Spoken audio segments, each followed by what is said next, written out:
Yeah, I think we'll be good because it's live callers, a full quad, and a single. Oh, and two front halves. Oh, even easier. Oh, that's even that'll be even quicker. This is what Nancy wanted to put in my garage. These lights right here, but it's too short, so I'm gonna do the ones that go up. But she liked this and wanted to do that. And those hexagon looking lights. Yeah, that are LED like this. That'll be all the way up. Yeah, this would have been cool, but the garage is too short already. I have a very low garage, so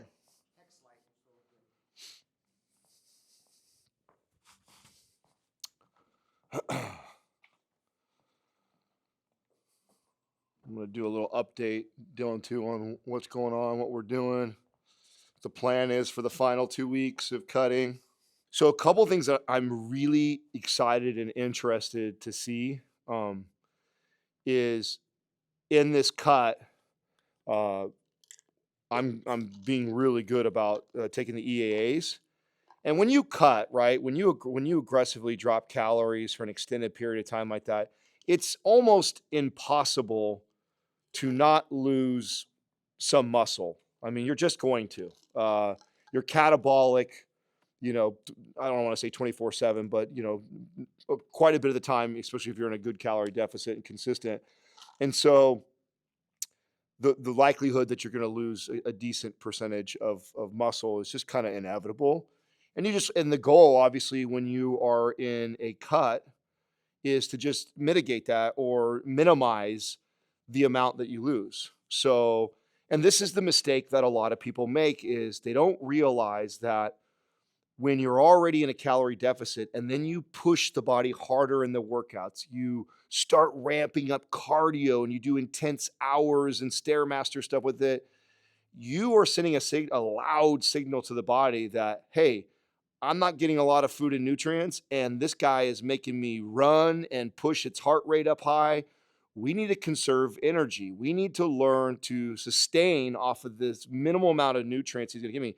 And muscle is just really expensive to keep on this body. And hey, we're doing so much of this cardio shit. We don't need a lot of muscle to do that. That's the message the body is receiving when you do that. What we want to do is we want to use the calorie deficit as the main signal of, hey, we don't have enough nutrients to sustain this body, but we do have all this body fat stored in there, and let's tip over to there and just slowly dip into the fat as the primary source of fuel and just kind of coast into leaning out.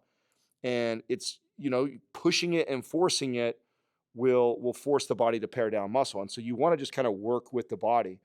And so the things that should be kind of changing for me, especially this last couple of weeks, as I increase the caloric deficit. Like this is one of the more aggressive caloric deficits I've done in a long time because obviously we're wrapping this series up and I want to bring in the leanest version of me by the end of this thing. And so I basically am just forced to cut calories from where I was at. Normally, I would build the metabolism longer and get myself up to 4,000, 4,500 calories to maintain my physique. And then I would stair step my way down to lean out in this slow, gradual process. Well, we're down to the last couple of weeks. I don't have a lot of time. We're already eating 3,000 calories. And so we're cutting down to 2,500 calories. In fact, I had a day yesterday that I intentionally stayed as low as 2,200, which is really low for me. And that's just because I've decided to cut right now, and I want to show some body fat drop in this last couple of weeks, and I have to because that's where my metabolism is currently at. In the ideal world, we would wait. We would go longer on the reverse, and then we would cut that way. And the reason why that is because I'm not at 2,000 calories is not a happy, sustainable place for me. I'm having to eat leaner meats. I have to be really careful because 2,000 calories sneaks up fast.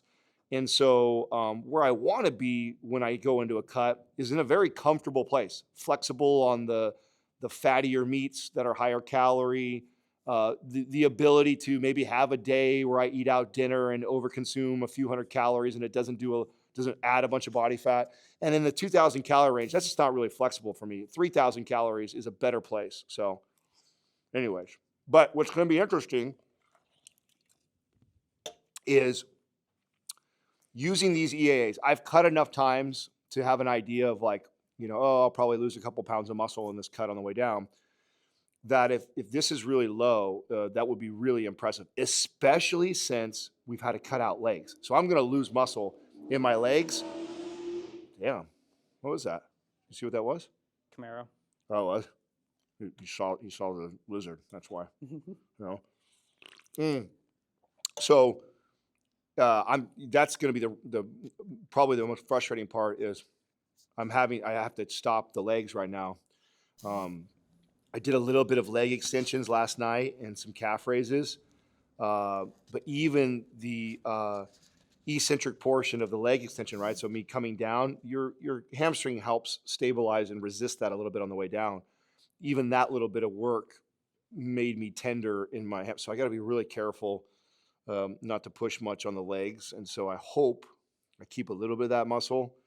And I'm ramping up the volume in my upper body to try and make up for that. So, all right, enough of me rambling. So today we're going to do back and chest. And I think I'm going to do 2 exercises of each. So we'll do 2 things. And again, no matter what, we were going to be kind of lower intensity. But now that we are in the cut phase, that's another thing that's important to know.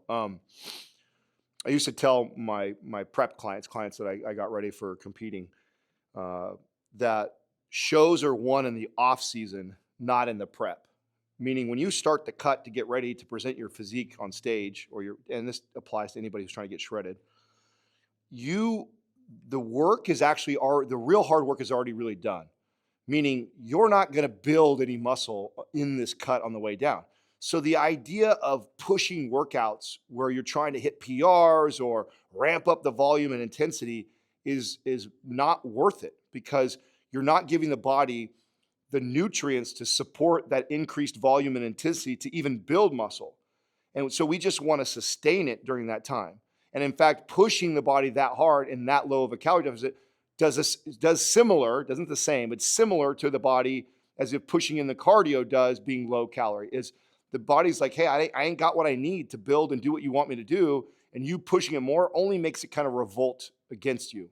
So, and we also know that it takes roughly, right? There's different conflicting studies that say how much volume you need to maintain the physique that you've built, but it's somewhere in the vicinity of 1/5 to 1/7 the amount of volume and intensity to keep the physique that you already built. So that means I could literally scale back 50% of the intensity that I was putting towards my training during this cut phase to pretty much keep my muscle. And it's a safer, smarter place to be to not potentially sacrifice any of it. So my workouts should be this time, like if I was like, this is getting ready for a stage in say 2, 3, 4 weeks, a lot of my workouts is kind of me just going through the motion, getting a good flex and pump and just feeling the workout, just sending a signal to the body, hey, we're going to need this muscle because he's going to keep using it, but not trying to push and stretch the body right now.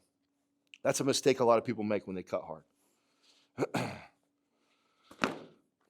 Okay, let's do some prone cobras.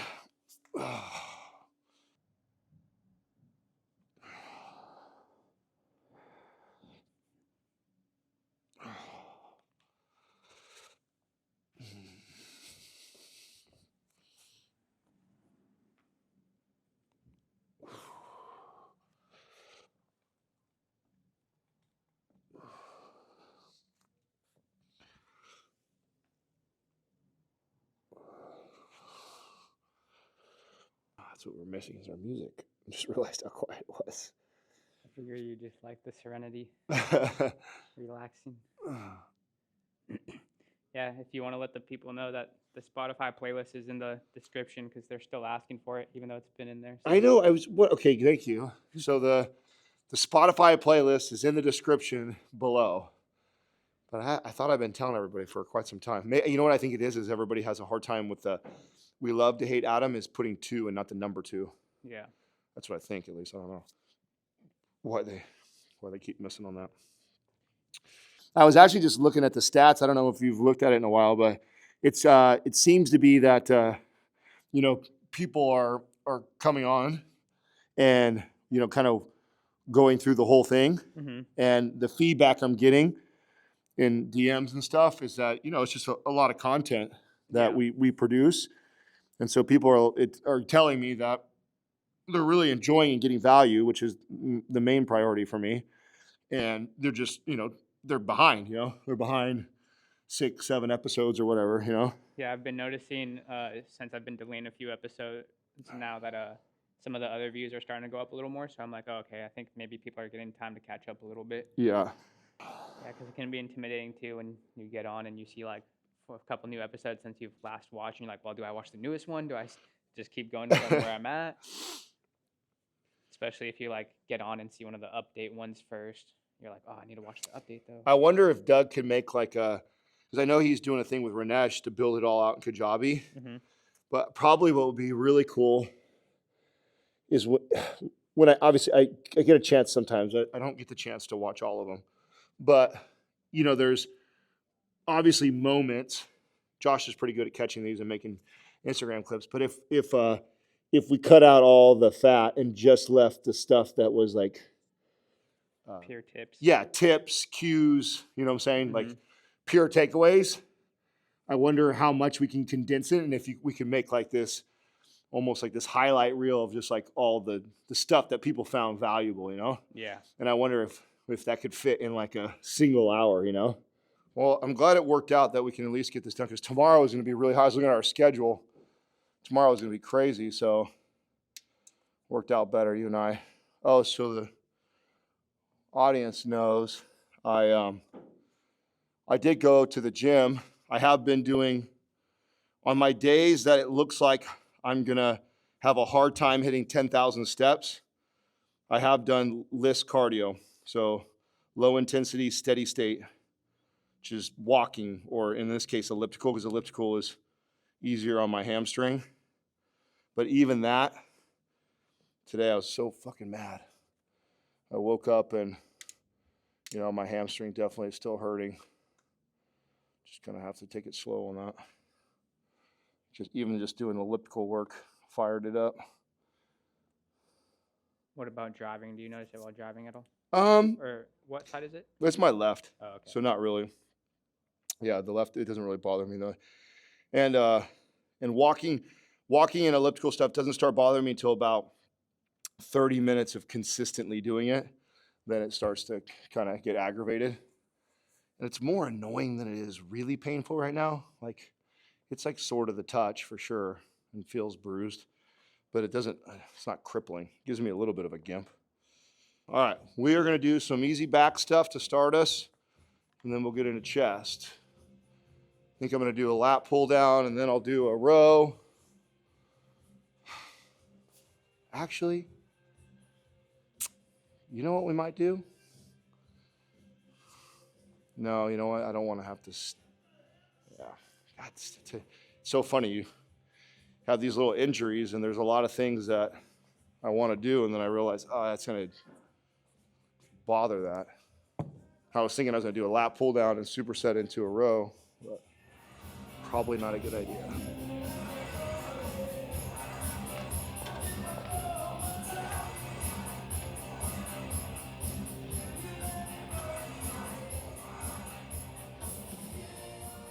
I know I've communicated this a couple times on here and on the podcast, but because I'm going through it again, I can't stress it enough to the average person. Like, I'm now on,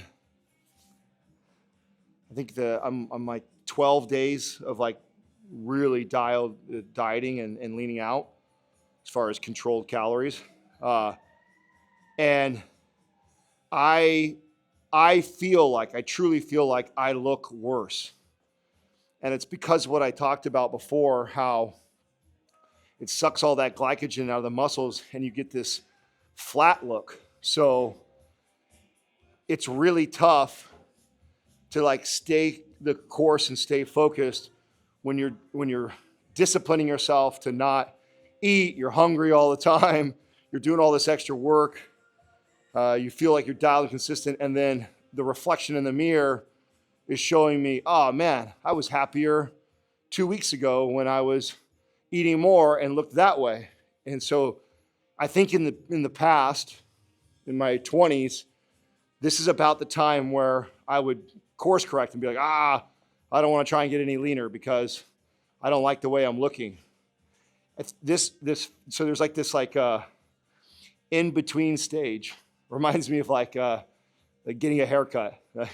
Nothing like a great fresh cut, but then that in between phase, when you don't quite need a haircut yet, but it's not a fresh cut either, it's that awkward phase.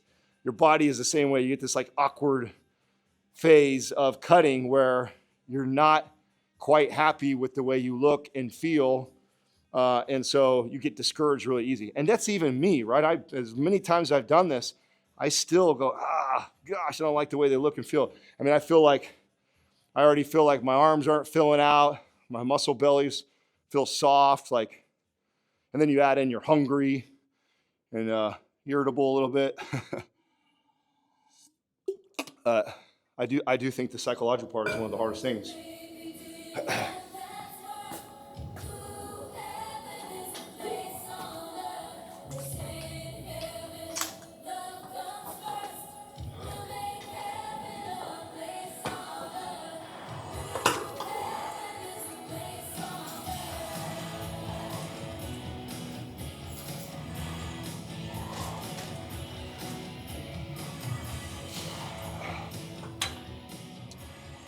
We haven't had a lat pull down in here, and so I don't think I've given this cue. Maybe I did on the free motion, but I remember teaching clients how to do a lat pull down, and they would do this where they pull the bar in front of them, and their arms are doing all the work in the shoulders, and they're like, I don't feel anything in my back.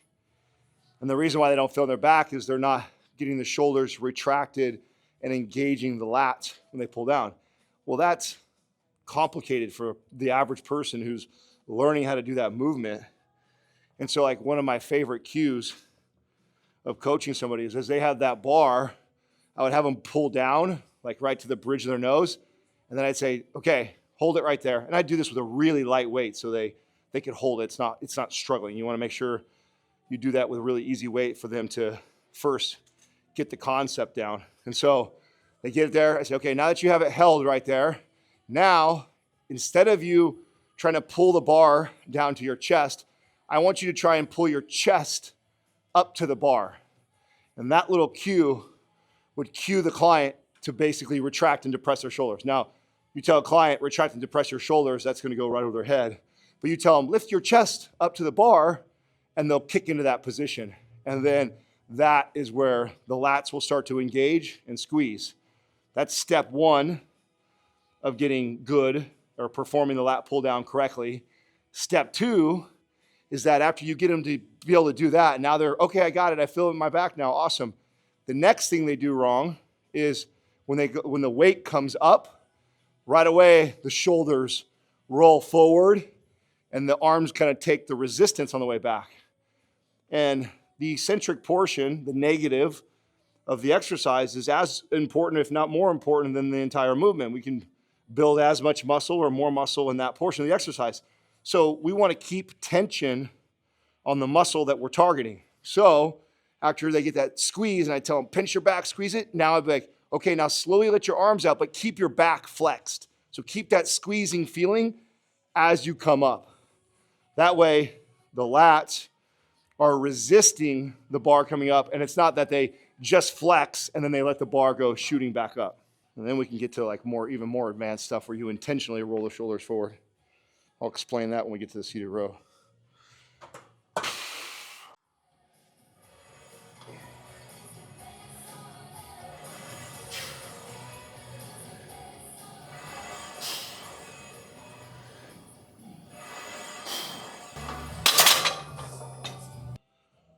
You woke up on the scale and I was still weighing at 210. I was 209.8, but I hadn't seen under 210 for a while. So my body's been holding pretty good weight. What I'm worried about is that I'm holding a lot of inflammation and water, and so that's kind of skewing what I would think it would normally be me dropping weight right now.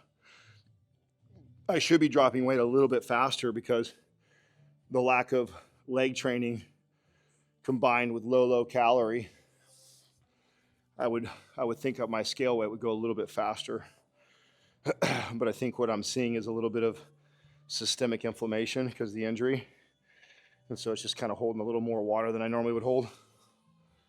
Which, if that's true, what'll be a nice surprise is that if I actually stop hurting myself and let the body fully recover, that last bit of like kind of water that the body's holding on will get released, and then it'll reveal an even more carved out physique. I hope that's what we see. But I gotta let this thing fully recover.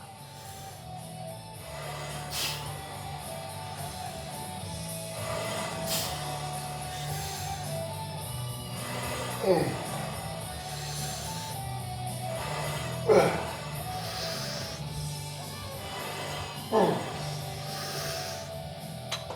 gonna lighten it up a bit because I feel, you guys probably can't see it, but I can feel my left side struggling. I was just about to comment on how good my shoulder's been feeling. And even though it feels good, what I can feel happening is I'm just a little bit weaker and balanced from left to right. And so that part I told you after I flex and I want to resist the way up, my right side firing really good, strong. It's being able to hold that shoulder in that retracted position as I let up, where the side that's a little weaker because of the injury, it's wanting to roll forward first. And there's that little bit of difference from left to right. Here's a great example of why perfecting the movement and the quality of the movement is far more important than the intensity of the exercise, is that I could easily go up in weight and keep lifting more because I could get the bar up and down with more weight, but I already notice a difference from left to right on the way I'm performing the movement, and I don't want that. I'd rather go lighter and easier, even if it's really easy for the right side, because I need to be able to challenge the left side equally, and I don't want it to break form. This is where people get a lot of asymmetry, is they ignore that, just keep pushing the weight, and they just keep getting stronger and stronger, and then that discrepancy gets greater as they get stronger. And that's ends up causing all kinds of shit. One more of these, and we'll go a little bit lighter. So I dropped, I think, 2 notches.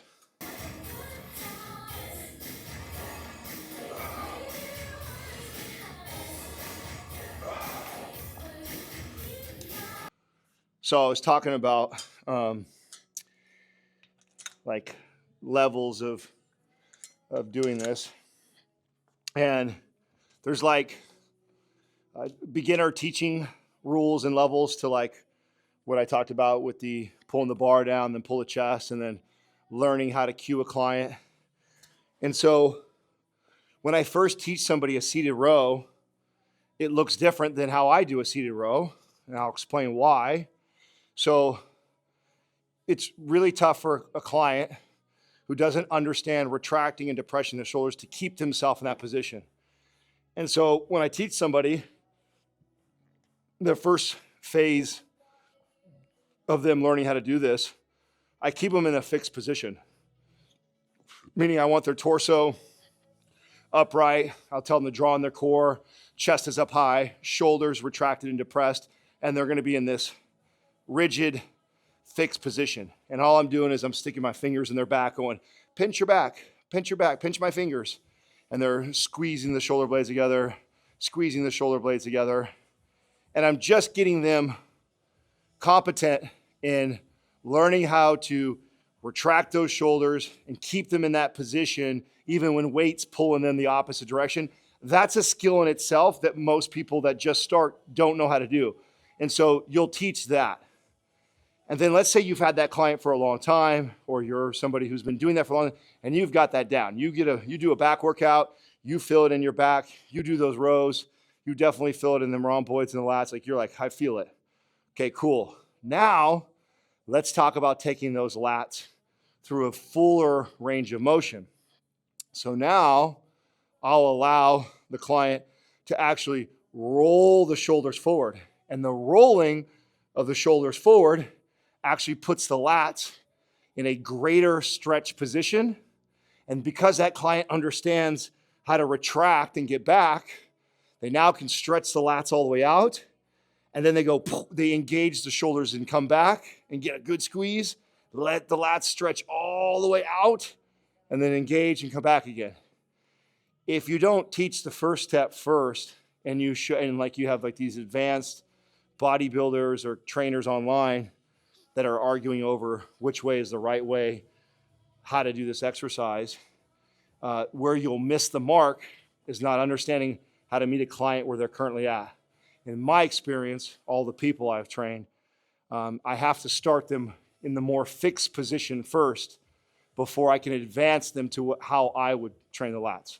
So you can watch what the difference looks like. I'll do the strict version first, and then I'll do how I train.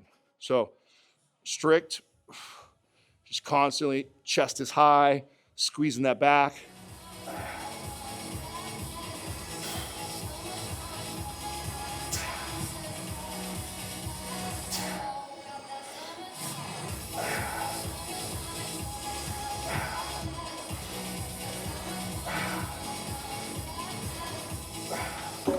All right, so that's the strict version, and then I'll show you how I do it next. This is why I always get annoyed when I watch people on YouTube that they make content putting down other people's content or arguing or saying how somebody else is stupid or dumb and fighting amongst ourselves that all consider ourselves professional in the field, when there's obviously a science to exercise. There's exercise science, and there's understanding biomechanics, and then there's meeting a client where they're currently at and what they're capable of. And there's degrees in between all of those on how you may perform a movement. And the truth is, any movement performed safely can be an effective exercise, depending on what the desired outcome of the exercise is. And so sometimes we get into these battles online about who's smarter than the next guy or girl, when it's a little more nuanced than that. And I think if you're going to tear somebody apart for how they're trained, I think you should explain why, versus just arguing the biomechanics or the science behind it, because there's certain things there's rules of working out that I break all the time, but there's a reason why I do that.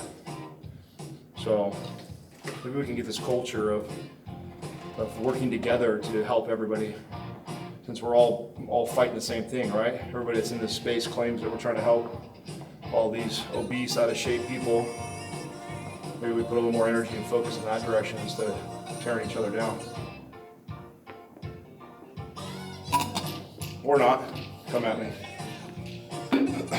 Okay, so here's the difference, right? So now, so you understand what you'll see me doing is you'll see the rolling of the shoulders forward. But I want to be clear that when I roll those shoulders forward, mentally, I'm thinking about those lats and I'm staying connected to those lats. Really easy for the average person to let those shoulders roll forward, and now they pull back with their arms, where I'll stay mentally connected to the lats the entire time.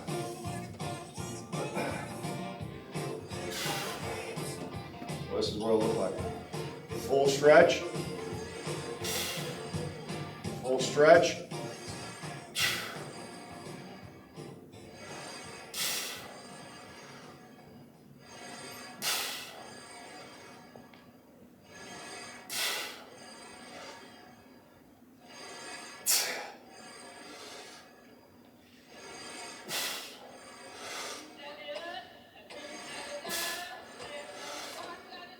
Lighten that up a little bit.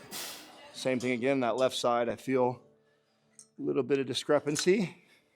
Also now taking it through full range of motion, a little more challenging. So fatigued a little earlier. Waiting for that low back fat right here to come. It's almost there. What's up, guy? Were you in here when the electricity was down too? Oh, you came after. We'll get 2 more sets of this. So funny when I've been cutting for an extended period of time like this. One of my other signs, like I know I'm doing a good job, and I know I'm starting to challenge my ability to resist and eat more and stuff, is when I start dreaming about food. Never in my life have I been somebody who dreams about food, except for when I'm deep into a cut, a mission to getting shredded. I then have random dreams about food. Normally it's desserts or pancakes. I don't know why pancakes, just something about pancakes just hit when you're hungry. I feel like that's a stereotypical dream food, kind of like. Is it? I mean, I I wonder if it's it a cartoon or something, just like a fat stack of pancakes. I mean, maybe we could get everybody under the comments to share what if you ever had dreams about food, what are they? Anybody who's experienced a cut, I know they've been there before. Maybe even if you don't have a cut, you can still dream about food. But what do you dream about? I think mine is pancakes, which is glorified cake too, right? It's pretty much cake. It's so I better guess than cake. Yeah, that's pretty much what a pancake is, right?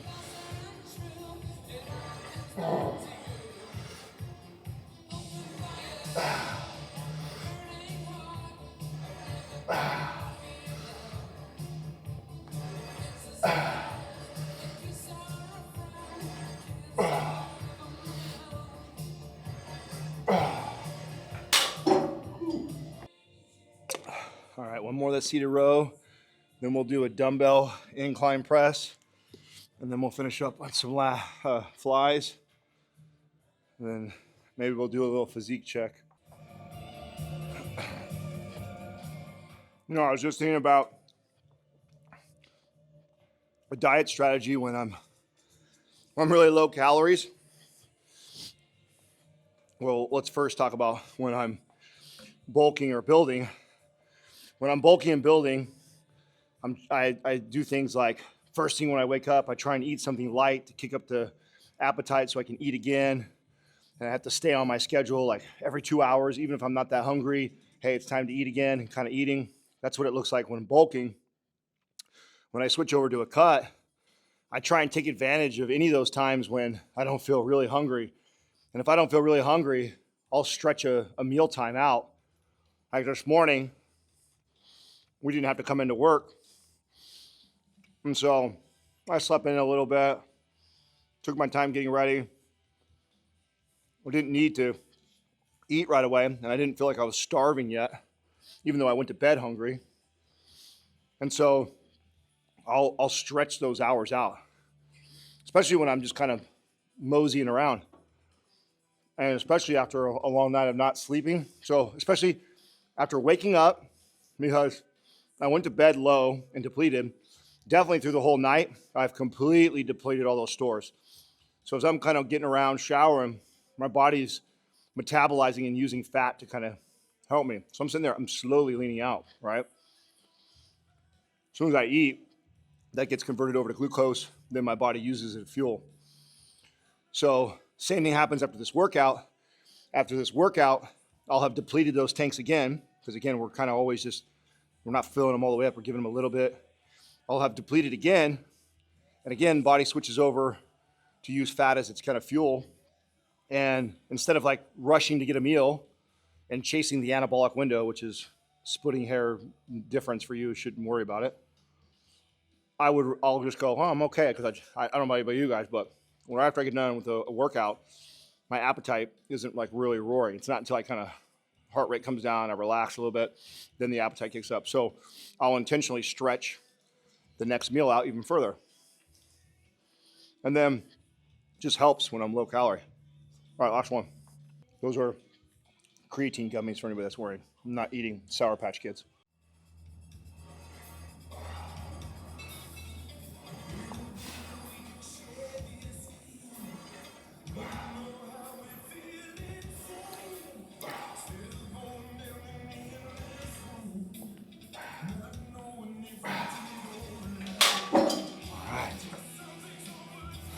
dumbbell press. So this audience knows, because it won't be coming for, well, they're gonna have to wait a couple months before they'll see it. But a lot of this training, you know, this transformation journey that I'm doing, inspired the program. Obviously, there was a lot of modifications and injuries and stuff that happened to me that would not be a fun program for most people. But the general principles that I've been teaching through this were applied to that program that we built. Really excited because this is the second program of all our programs that I would say was built off of something that I was either experimenting with or doing. Like MAPS Aesthetic was inspired by me doing contest prep. So this one's going to be inspired on my transformation journey on my way back, with a little bit of a twist, right? It isn't just a pure transformation journey. It was also a minimalist type of program. You know, what few things can I do to continue to see a transformation with as little work as possible? That was the idea of this. And so that's going to be the basis of it. It also will be the first program that we include cutting and bulking in it. I thought that was really fun. That was a fun thing, which is stuff that I experimented with this on how I would coach and teach. It's one thing to experiment it on yourself and know how you respond and how it works for you. But I don't just think like the guys and I don't think like that. We think like, okay, it's good for me to experience it, but it's also important that I'm considering the average client and how they would be able to adhere or if it would work for them. So a lot of that was put together in that. I'm going to start light. I'm going to come over your way. Start with I'll go 45s first.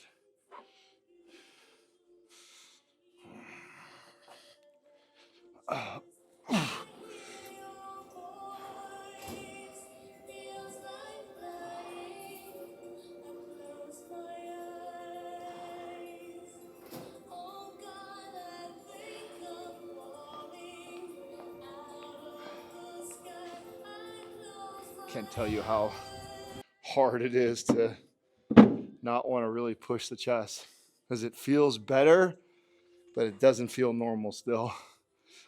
So the temptation to want to really get after it. You know, what we just did with lat pull down, seated row, and then coming over to chest. One of my favorite splits to run is chest and back together and running back first. The reason why that is before I do chest stuff anyways, you guys always see me do those W's. If I do a good back session before chest, it primes all those upper back muscles. So it gets me in that advantageous position for chest pressing so I can get right in the movement. So some of my best chest workouts followed a back workout first. Gets the back all primed, pumped up, and in that position, and then I can get right into my chest. Otherwise, if I were to do chest first, I have to really spend some time priming and warming up to really get in the groove of using just my chest. So I love to do back stuff before a chest workout for that reason.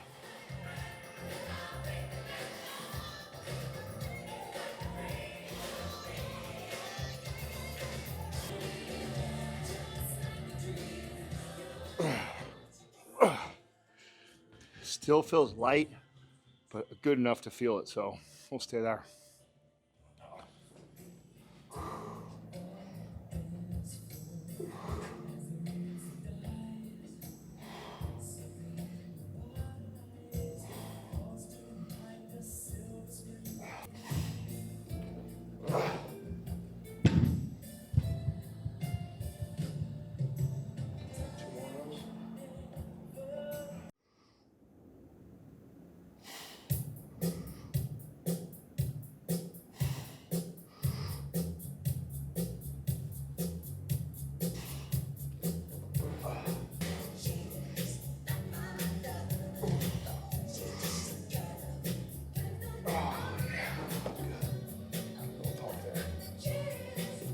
drop some cable flies.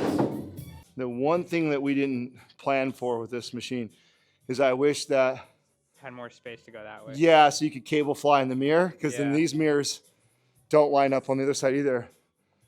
So not that big of a deal, but where's my other? Yeah, it's My tough 'cause it's blinding? like, is it worth bringing it out a few more feet to where you can, but have less of an aisleway? Or Yeah, no, I think it's just gives you enough space, and I think that's more important than trying to see yourself on the chest, because it's really only a chest fly that kind of sucks for. I do wish it was taller too. Where's the other? Oh, there it is.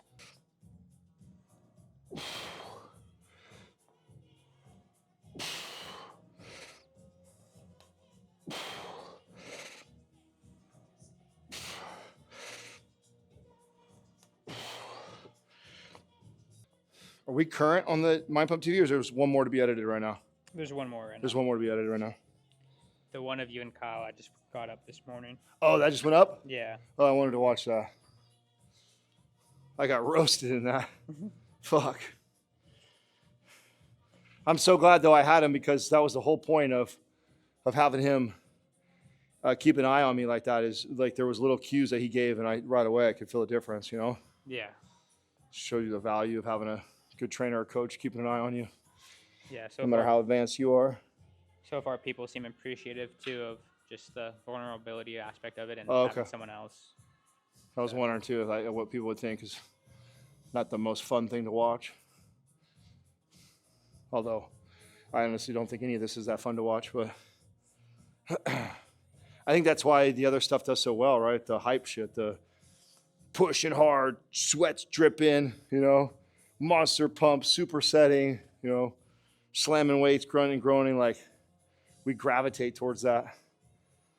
It's also what I think sends people down the wrong path of training. It's like everybody who's 90% of the people that are watching that have no business even training like that yet. There's so many levels to reach before you even want to get there, even if you can.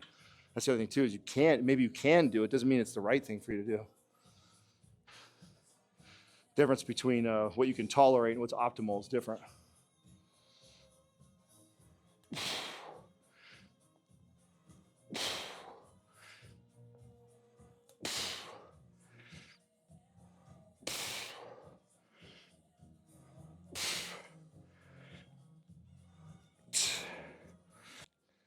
I don't know if I told you what I wanted to do. If we remember, you gotta remind me to do it. I gotta want to wait till we get towards the end of this, and we'll catch one of these workout videos when Sal's working out, and underneath I'll keep a white beater on, and I'll just subtly peel down, and I'll come over and get like a little exercise like right next to him or behind him. Just start doing the same workout. Yeah, again. exactly. I don't even want to tell him. I don't want him to know, and you and I will be in on it, and you'll just know when he's lifting to kind of pan the camera over, and I'll get over and just slip it off and then start doing the exercises right next to him. I like that idea. Make sure to do it on a day when the pump's hitting, fully loaded on carbs. Exactly. You know what it is? I was gonna do it anyways, and then there's a comment under one of the videos of that people think that I'm nowhere near Sal's size, and so I might have to just do that just so everybody can get a real comparison. So don't be fooled by the double XL T-shirts, right? And the depleted body right now. You just gotta double down on telling him to take some rest and time off too. Be like, bro, stop working out a little bit. Like I did, bro. He's 220 right now, which is huge for him. 220 is like that. He's the biggest I've ever seen him right now, for sure. So he's a gorilla right now. But he's like snoring, and he knows he's got to like back off. He's like, he sent a picture yesterday, and he's just like, man, I gotta back off, bro. I'm too much right now. I'm like, you think? if you had to guess his body fat percentage, what would you say he's at? Sal? Yeah. I think he's a 8. Oh wow. Probably 8. Maybe even well, right now he's in a calorie surplus and bulking a little, so maybe he's single digits for sure. He's definitely leaner than I am right now. So I'd say he's 9 on this high calorie that he is at probably 220, but he's been hovering between. I think I've seen him as ripped to 7 right in the last like 3 months, 7 to 9%. He's been hovering. I don't know how he does that. 7 to 9% is just fuck that. It's not even fun. It's like I don't get to enjoy anything.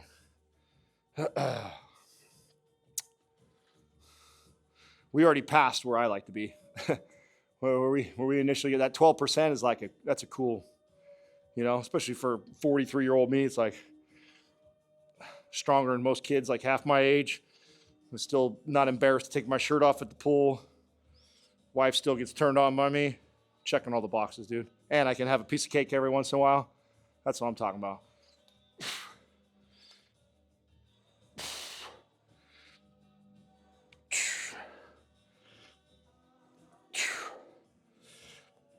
That video I sent you, the GT3 just came back and everybody's been talking all this shit about all these new cars that did the Newbury. Yeah. And I guess the 2025 GT3Rs came over and just fucking whack. Yeah, I have to say, I was one of those people that was like, oh, the Mustang is going to destroy Porsche. And then I saw that and I was like, oh, ate my words. Bro, the way that thing is moving around those corners is insane. How much of it, though, do you think like they have had that driver training for years, probably? Like, for sure. I mean, there's comments underneath there that say that too. Like, I mean, how come people don't credit the driver? Which he absolutely is like. He was hitting every perfect nook and cranny of that line. Yeah. But I imagine every one of the guys that test for every company, they've got a driver who knows that car, who knows that track. Like, so, and so now, the difference of the, milliseconds. Like I was watching a video, like the difference of, what was it? Was it a difference of a tenth of a second is a bus length or something? Oh, really? Yeah. It's like a tenth of a second is like a bus length, I think is what the difference is.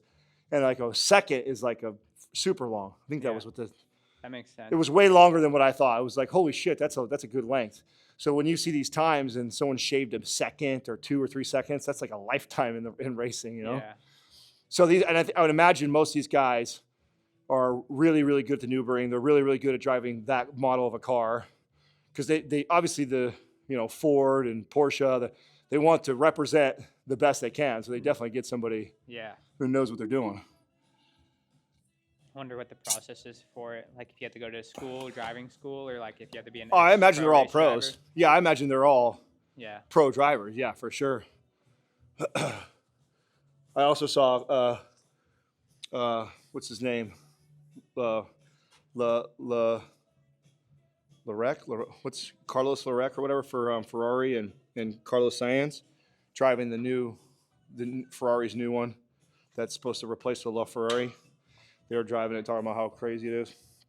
But that GT3 video, it almost looks like it's a video game or fake how fast he's going around those turns and how planted the car is.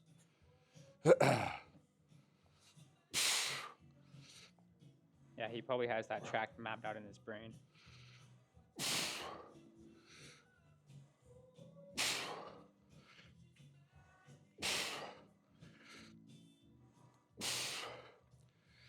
I don't know what they call it in racing, but even that part that's like kind of like a berm, like where it's like a hill and it's in a turn. Yeah. The way he hit it, he like just stayed flat the whole way through, and it doesn't even look like he like fully went along the side of it. No. He just took a different, like almost like a straight line. It looked like, and it just stayed flat the whole time. It looked wild. No skipping. It looked wild to see it. Oh. What's crazy too is being that they didn't cover it up and like made it visible and all that. Yeah. Just because they knew they'd probably destroy the time. Yeah. Just let it be known. Yeah. Let it be known. We didn't even make that many changes, and here we go.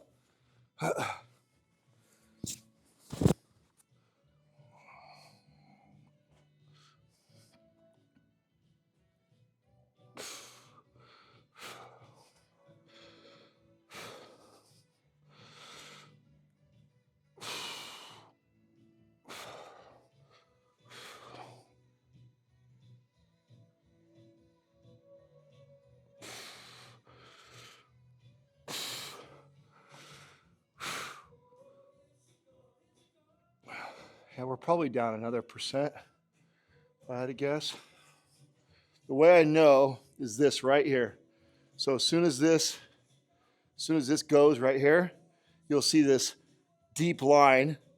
This is that low back fat I was talking about. That's the last, that's 2-3% body fat. That once that goes, and then the tricep will be feathered more. But yeah, if I had to guess, we're getting close. And then, keep in mind too, we're completely depleted right now, so I'll look crazier when I get aired up.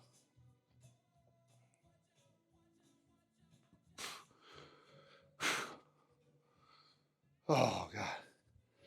Well,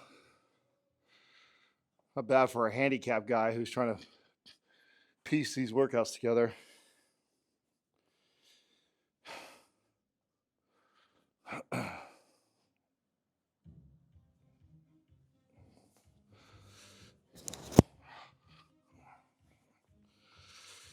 Okay. Home stretch, D. Home stretch.